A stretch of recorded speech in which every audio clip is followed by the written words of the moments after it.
right, so welcome to another video. So in this video, we will going to discuss about some NDA PYQs and practice questions on current electricity.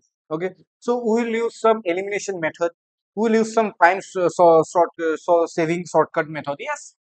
तो क्या है NDA NDA exam क्या है? NDA exam competitive exam है, वहां पे time constraint है हमारा। यस, टाइम को ध्यान में रख के हम क्वेश्चन करना पड़ेगा, उसकी लॉट्स ऑफ प्रैक्टिस चाहिए हमको। यस, तो उसके लिए कुछ ऐसे फॉर्मूलास लाया हो, कुछ ऐसे क्वेश्चंस लाया हो जिस क्वेश्चन को आप जल्दी से जल्दी एलिमिनेशन मेथड एंड जल्दी से जल्दी आप strategically and shortcut formula use करके कर सकते हैं।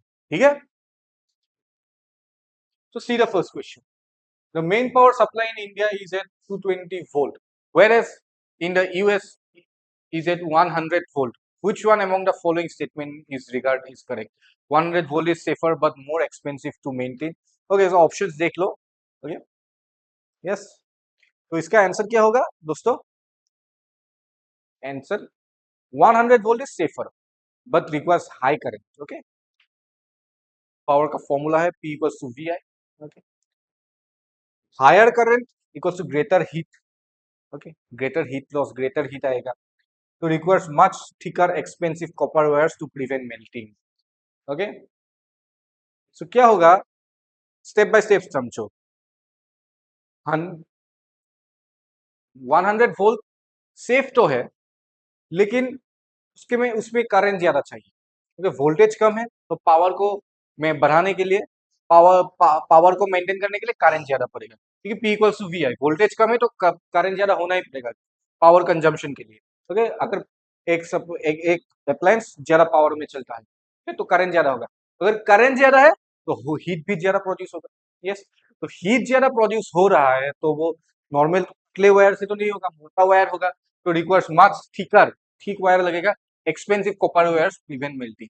यस, तो ऑप्शन क्या होगा? 100 volt is safer but more expensive to maintain. Yes, okay.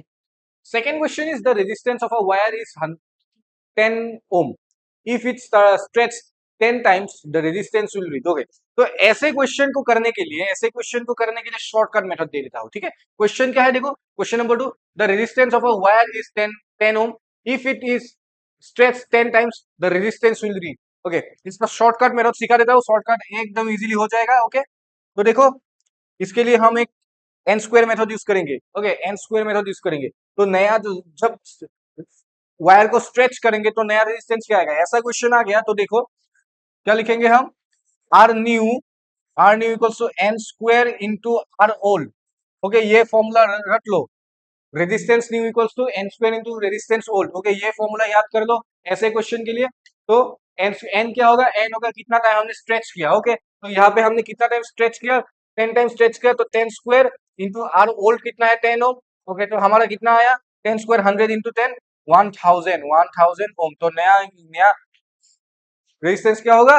C 1000 Om. Okay, फटाफट से कर लो। Okay, yes. Second question, third question, which one among the following is the correct order to power consumption for light of equal intensity? तो इसको देखने के लिए आप नॉर्मल प्रैक्टिकल सिचुएशन देख लेते हैं। आजकल एलईडी लाइट्स आ गया, ज्यादा एलईडी आ गया। क्यों एलईडी आया? क्योंकि एलईडी में पावर कंजम्पशन कम होता है। Power consumption in LED is very low. Okay, so LED का सबसे कम होगा। ऑप्शन कौन सा? देखो, एलईडी सबसे कम किसमें है? Option B. तो correct answer option B, LED सबसे कम होता है। उसके बाद सीएफएल ट्यूब, उसके बाद फ्लोरोसेंट ट्यूब, उसके बाद इनकैंडेसेंट बल्ब। ओके, जो वो येलो कलर का जो बाल होता है उसमें सबसे ज्यादा पावर लगता है। Okay, next, when an electrical safety fuse is rated 16 ampere it means. तो फ्यूज क्या करता है? फ्यूज करता है कि एक्सेसिव करंट जब हमारे पास आता है तो फ्यूज उसको रोकता है। तो फ्यूज कैसे रोकेगा? तो फ्यूज मेल्ट हो जाएगा। यस, फ्यूज कैसे कनेक्ट होता है? फ्यूज कनेक्ट होता है सीरीज में, बाकी सब अप्लायंसेस कनेक्ट होता है पैरेलल में। और हमको पता है कि सीरीज में जब हम कनेक्ट करेंगे तो एक चीज खराब हो गया तो बाकी सब भी नहीं चलेगा, लेकिन पैरेलल में एक चीज खराब होने से बाकी सब भी चलेगा। तो इसीलिए फ्यूज को हम एज अ प्रोटेक्टर यूज करते हैं। फ्यूज जब मेल्ट हो जाएगा तो वो सीरीज में है, तो वो जब मेल्ट होगा तो वो काम करना बंद करेगा, तो वो पूरा सर्किट को रोक देगा, तो एक्सेसिव करंट आने से बंद कर देगा। तो यहाँ पे फ्यूज में 16 एम्पियर करंट मार्क किया गया है, मतलब 16 एम्पियर से ज्यादा वो नहीं, 16 एम्पियर से ज्यादा वो नहीं ले पाएगा, तो वो मेल्ट हो जाएगा। तो will not work if current, will not work if current exceeds 16 ampere. Okay, option D. Okay. Third is the product of conductivity and resistivity of a conductor. Okay, conductivity क्या होता है, resistivity का उल्टा। resistivity क्या होता है, current opposition property of a material. तो don't get confused between, मैंने पहले भी बोला है वीडियो में, yes, don't get confused between resistance and resistivity. Resistance is opposition property, current opposition property of a conductor. Resistivity is current opposition property of a material. Okay, दो conductor के बीच में resistance अलग हो सकता है if their shape is different, but if their material is same, their resistivity will same, resistance will differ, but अगर material same है दोनों कंडक्टर का तो रेजिस्टिविटी सेम होगा। रेजिस्टिविटी होता है मटेरियल के लिए। ओके, तो यहाँ पे हम एलिमिनेशन मेथड भी यूज करेंगे और फॉर्मूला तो हम मैं दिखा ही रहा हूँ। ओके, तो रेजिस्टिविटी क्या होता है, कंडक्टिविटी का उल्टा होता है। कंडक्टिविटी एक मटेरियल में कितना करंट को पास करेगा, कितना जाने के अलाउ करे, और रेजिस्टिविटी कितना करंट को रोकेगा मटेरियल में। तो मटेरियल है तो conductor varies from conductor to conductor, conductor का बात ही ये नहीं आएगा, तो ये नहीं होगा। डिपेंड्स ऑन प्रेशर अप्लाई, तो प्रेशर का बात ही नहीं है यहाँ पे। यस, तो it will be between depends on current flowing और in same for all conductors. Okay, तो ये देखो कंडक्टिविटी को हम लिख रहे हैं सिग्मा से, सिग्मा इक्वल्स टू रेसिप्रोकल होता है रेजिस्टिविटी का 1 बाय रो। अभी according to question if we multiply sigma sigma and rho, okay, so it will be sigma के जगह हम लिख सकते हैं 1 by rho into rho, so it will be 1, so it has become constant. So constant मतलब is same for all conductors, same रहेगा। और conductor के लिए रेजिस्टिविटी सेम ही रहेगी, मटेरियल मटेरियल क्योंकि सेम है, मान लीजिए अगर मटेरियल सेम है। Last 6 question, three equal resistances when combined in series are equivalent to 90 ohm, their equivalent resistance when combined in parallel। Okay, तो हमने series combination and parallel combination of resistances पढ़ा है। Yes, formula याद याद रखो। Okay, वो सब question चाहिए हमको, तो नहीं है तो पुराने वीडियो देखो, वीडियो को देखो, वीडियो से फॉर्मूले को याद करो। ओके, तो first of all resistances are same, R R R तीन रेजिस्टेंस मान लेते हैं in series, if they connected that is 90, so R का वैल्यू यहाँ से क्या आएगा, कैलकुलेट करना, कैलकुलेट करो तो आर का वैल्यू आएगा R equals 30। Now if they connected in series, so sorry if they connected in parallel, so क्या आएगा 1 by 30 into plus 1 by 30 plus 1 by 30, so it will be 3 by 30, it will be 1 by 10। तो therefore नया resistance क्या आएगा, R new equals to parallel resistance आएगा, उल्टा कर दो इसको तो 10 ओम। तो ऑप्शन कौन सा है, ए। ओके, आया समझ, सिंपल क्वेश्चन है ये।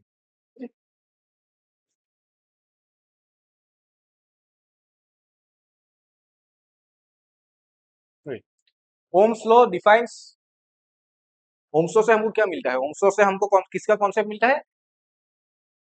इस क्वेश्चन में कंफ्यूजन मत होना, इस क्वेश्चन में Ohm's law both current end voltage रख सकता है, करंट ओनली वोल्टेज ओनली तो वो है ही नहीं, बोथ करंट एंड वोल्टेज मिल सकता है, लेकिन ओम्स लॉ से हमको हमको किसका कंसेप्ट मिलता है, ओम्स लॉ से हमको कंसेप्ट मिलता है रेजिस्टेंस का, तो इसका ऑप्शन होगा ए।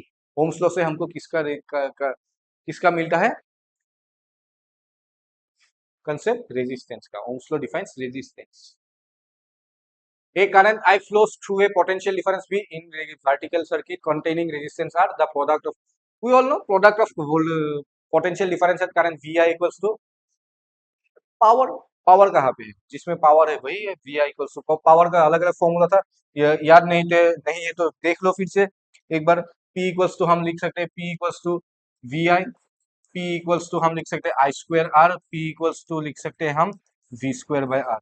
तो ये तीनों फॉर्मूला याद से करो, तो V I equals V into I equals to power, thermal power radiated by the circuit में।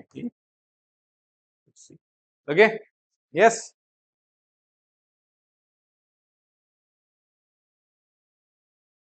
A simple circuit contains 12-volt battery and bulb having 24 ohm resistance. When you turn on the switch, the emitter connected to the circuit. ये simple है, ये simple है। You can find it directly, okay? You can find it. V equals to IR, V equals to IR, Ohm's law apply करो, V equals to IR, क्या क्या दिया हुआ है? Okay, 12 करंट निकालने के लिए बोला है, R equals to 24, so I equals to होगा 1/2 equals to 0.5 ampere. A simple question. Three resistors with magnitude 2 ohm, 4 ohm, 8 ohm are connected in parallel. The equivalent resistance the system would be। ये करो, ये करो, ये करो, इसका option A आएगा। ये करके ये नहीं दिखाऊंगा मैं, डायरेक्ट फॉर्मूला में अप्लाई करो। ओके, पैरेलल कनेक्शन के लिए। तो ये सब क्वेश्चन है, 1 2 3 4, 4 क्वेश्चन में तुम लोग के लिए छोड़ रहा हूं। ठीक है, ये दोनों क्वेश्चन पढ़ लो पहले, ये दोनों क्वेश्चन पढ़ लो,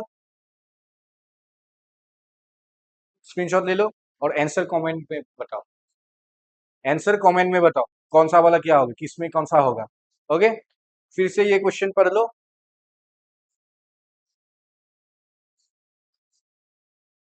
और आंसर कमेंट में बताओ क्या होगा। ओके, ठीक है। तो बच्चों, होप यू अंडरस्टैंड। ये अगर समझ नहीं आया तो कमेंट डाउन करो, will discuss again in another video. Okay, तो ये these are some practice question, और भी लाएंगे प्रैक्टिस क्वेश्चन। ओके, और भी लाएंगे और भी करेंगे प्रैक्टिस क्वेश्चन। ओके, तब तक के लिए अच्छे से प्रिपेयर करो, अच्छे से पढ़ते रहो। ओके, एग्जाम ज्यादा वक्त नहीं है, सितंबर 13 पे एग्जाम है, ज्यादा टाइम नहीं है। ओके, बीच में सिर्फ बोले तो 1 महीना है सिर्फ। ओके, काउंट से काउंट करे तो ज्यादा से ज्यादा 80 दिन है। ओके, तो अच्छे से पढ़ो, अच्छे से पढ़ाई करो। ओके, ठीक है, तब तक के लिए बाय बाय, मिलते हैं अलग वीडियो में। Okay, thank you.